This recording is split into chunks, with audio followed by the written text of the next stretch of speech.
आज मैं कहने आया हूं कि अगर 10 साल का एक्सटेंशन नरेंद्र मोदी जी के समय में ही मिला और पूर्ण बहुमत होने के बावजूद भी आरक्षण को बल देने का काम हमारे नेता नरेंद्र मोदी जी ने किया।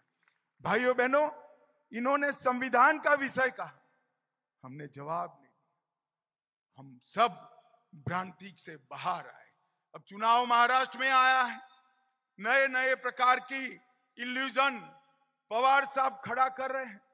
मैं आज पवार साहब को कहने आया हूं, हमारे देवेंद्र जी, दादा शिंदे जी, अजीत दादा शिंदे जी, ये सब जवाब दे रहे हैं, मगर दूर से मेरा एक निरीक्षण है, मैं आप लोगों के साथ शेयर करना चाहता हूं।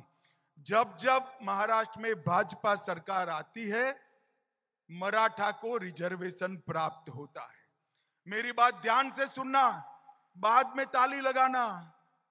जब जब महाराष्ट्र में भाजपा सरकार आती है, मराठा रिजर्वेशन प्राप्त होता है, और जब जब शरद पवार की सरकार आती है, मराठा रिजर्वेशन गायब हो जाता है।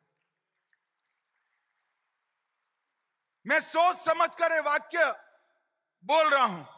2014 में महाराष्ट्र में मराठा रिजर्वेशन आया, सुप्रीम कोर्ट तक ठीक गया। किसकी सरकार थी 14 में, बताइए जरा, अरे जोर से बोलो, किसकी सरकार थी? भाजपा सरकार थी। देवेंद्र फडणवीस हमारे मुख्यमंत्री थे।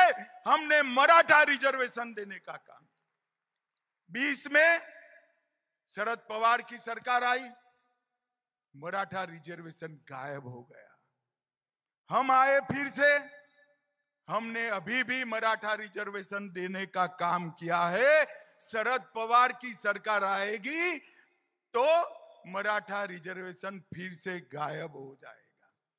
अब मुझे बताओ, मराठा रिजर्वेशन कंटिन्यू रखना है तो किसकी सरकार लानी चाहिए? अरे